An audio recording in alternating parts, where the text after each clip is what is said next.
अब इस चैप्टर की समरी देख लेते हैं। यहाँ पे भी हमें प्रीवियस चैप्टर के वैसा ही सेम ट्रीटमेंट था। ऑर्डर्स कोलैप्स हो रहे थे और इनके रोड्स वैनिश हो रहे थे, कैंप्स वैनिश हो रहे थे और इनके बीच बहुत ज़्यादा कन्फ्यूजन हो रही थी और सोल्जर्स को वही हार्शनेस फेस करनी पड़ रही थी और इन्होंने बहुत ज़्यादा ज़बरदस्ती भी इस्तेमाल की सिविलियंस के साथ कि उनको इवैक्यूएशन करने के टाइम पर। और जब एम्परर जैद, मगर इस चैप्टर में एम्परर जैद अडेप्ट किया, अडेप्ट करने के बाद उसने स्ट्रैटेजीज़ बनाई, स्ट्रैटेजीज़ की उनको बेनिफिट्स भी मिल रहे हैं। अब जैसे हमारा बैटल फोर्थ स्टेज की तरफ बढ़ता है, एम्परर हमारा जो एम्परर जैद है वो टेरिटरी जो है वो होल्ड करना बंद कर देता है, क्योंकि जो डेजर्ट था वो बहुत ज़्यादा जल्दी चेंज हो रहा था और जो रास्ते थे वो रातों रात गायब हो जा रहे थे और इनके जो कैंप्स थे वो भी रातों रात कोलैप्स हो जा रहे थे और जो हैवी वेपनरी थी वो इम्पॉसिबल हो रहा था उनको मूव करना, क्योंकि हमारे अजब अल सहरा अल कबीर के प्रेशर जोन्स जो बनाया था उनकी वजह से। अब जो हमारा एम्परर जैद है वो अपने टैक्टिक्स चेंज करता है, जैसे कि पहले हमें बताया गया था प्रीवियस चैप्टर में भी, अभी भी वही एम्फेसाइज किया जा रहा है कि ये अपने फॉर्मेशंस जो है वो अबैंडन कर देता है कम्प्लीटली और अपनी आर्मी को छोटे छोटे ग्रुप्स में बांट देता है और उसके जितने भी ये जो छोटे छोटे ग्रुप्स हैं उनको एक जगह रखने से बेहतर है वो पूरे बैटल फील्ड में फैला देता है। और जो सप्लाई के इनके वैगन्स थे, जो इनका वगैरह वगैरह चीज़ें थे, वो बहुत कम हो जाते हैं और जो आर्मर, जो हेवी आर्मर था उसको कब बोले जब उनको जब मर्जी आए जब वो निकाल कर फेंक दे रहे थे। और थोड़े सोल्जर्स तो अपने हाथों से महीनों का राशन खुद बर्बाद कर रहे थे, इतना ज़्यादा परेशानी इस बैटलफील्ड पे आ गई है। अब जो सोल्जर्स मार्च कर रहे थे ना, वो सिर्फ कुछ घंटों में ही उनके जितने भी घोड़े वगैरह चीज़ें थे वो कोलैप्स हो गए थे, कोई भी इंजरी के बिना। और ये इन सब चीज़ों की वजह से जो इंटायर यूनिट्स थे वो एक जगह पे फंस गए थे।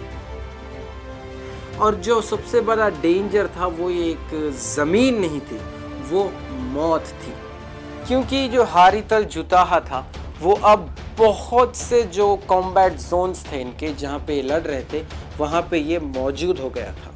और जब कोई भी सोल्जर कोलैप्स हो जाता था तो ये जो रिकवरी टीम भेजते थे वो ऑफ्टन डिसअपीयर हो जाती थी, वो वापस नहीं आ जाती थी।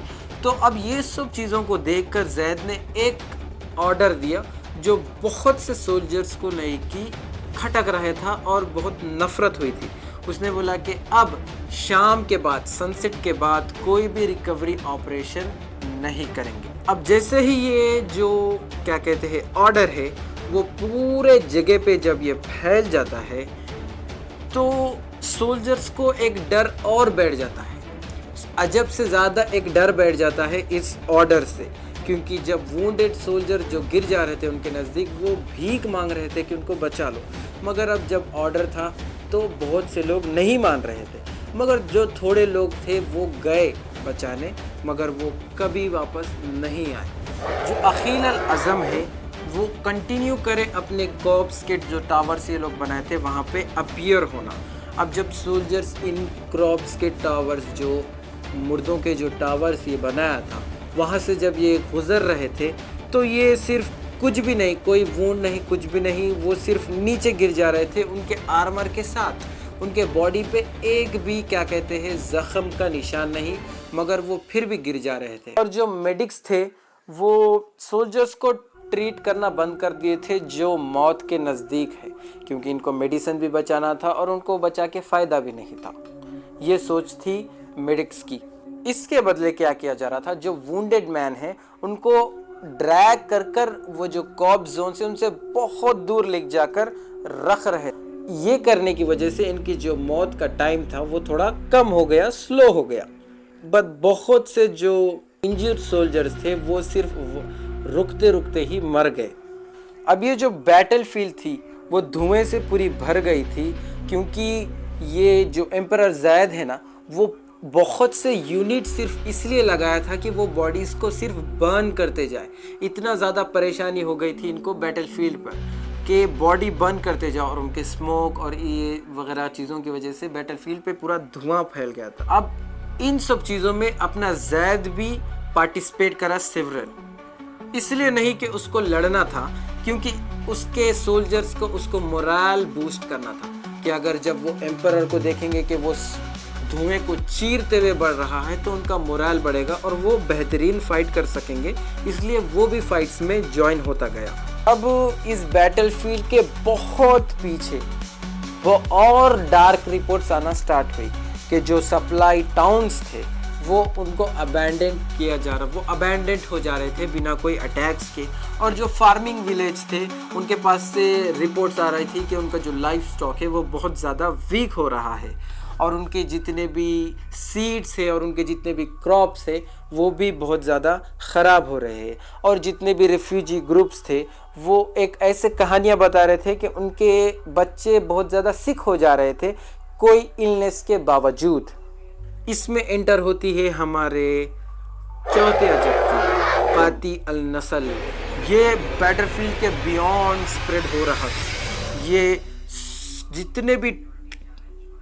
जितने भी टाउन से इस पर यही अटैक कर रहा था। फिर ये सब देखकर अपना एम्परर एक ऑर्डर देता है कि जितने भी सिविलियंस है उनको नहीं कि यहाँ से इवैक्यूएट करो, जितने भी ये वल्नरेबल रीजन से उनको वहाँ से उनको इमीडिएटली नहीं कि इवैक्यूएट करो। मगर ये एक काम करा कि जो फैमिलीज थे उनको बाढ़ दिया। क्यों बाढ़ दिया? क्योंकि एम्परर को ये एक गुमान था कि अगर इनको साथ रखा जाए तो इनकी एंटायर ब्लड लाइन भी डिसअपियर हो सकती है, इसलिए उनको अलग अलग कर इवैक्यूएट किया गया। अब ये सब चीज़ें देखकर बहुत से लोग ने कि मना कर दिया अपने घर से निकलना, मगर सोल्जर्स फोर्स कर उनको लेके गए। अब यहाँ पे हमें बताया जा रहा है कि मीनवाइल जो हमारा अल-मफूनी है वो कंटिन्यू डैमेज देना शुरू कर रहा है अक्रॉस द बैटलफील्ड।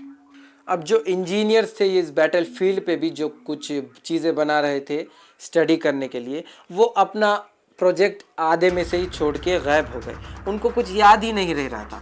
और जो ऑफिसर्स थे वो ऑर्डर्स पे आर्ग्यू कर रहे थे, जो कि उनको 3 बार एक ही दिन में दिया गया है, इतना कन्फ्यूजन हो रहा था। और जितने भी पेट्रोल के ग्रुप्स थे वो कैंप को वापस आ रहे थे, मगर उनको कुछ याद ही नहीं रह रहा था। फिर जैद ये सब चीज़ें देखकर और अडेप्ट होता है। अब ये सब देखकर वो एक चीज़ कर देता है कि अब से जितने भी कमांड होंगे वो फेस टू फेस बोले जाएंगे, ना कि ऐसा पेट्रोल के जगह से, ना कि कोई लोगों के ज़रिए से। अब इसके बाद से उन्होंने कोई लॉन्ग टर्म स्ट्रैटेजी नहीं बनाई, कोई कॉम्प्लिकेटेड ऑपरेशंस नहीं रखे, सिर्फ इमीडिएट एक्शन। उनका एक ही मोटिव था, चलो लड़ो, सरवाइव करो और रीग्रुप हो जाओ। अब हमें नैरेटर एक बात बोलता है कि जैसे रात का टाइम हुआ, ये जो इम्पीरियल आर्मी है वो छोटी हो गई और बहुत हार्शर हो गई और बहुत ज़्यादा लेस ऑर्गेनाइज हो गई, बहुत ज़्यादा लेस ऑर्गेनाइज थी वॉर होने से पहले के बदले। मगर ये पहली बार बैटल चालू होने से पहली बार जब बैटलफील्ड इनका कोलैप्स हो गया था, ये जो आर्मी है वो अडेप्ट बहुत ज़्यादा जल्दी और बहुत ज़्यादा फास्ट कर रही है, पैनिक होने से ज़्यादा। और एम्परर जैद जो है वो यही चाहता है कि वो इस चीज़ को कायम रखे, ज़िंदा रखे इतना ज़्यादा देर तक कि जो भी अजब है वो फोर्स बन जाए रिएक्ट करने के लिए। यहाँ पे हमारा चैप्टर नंबर 45 कंप्लीट होता है।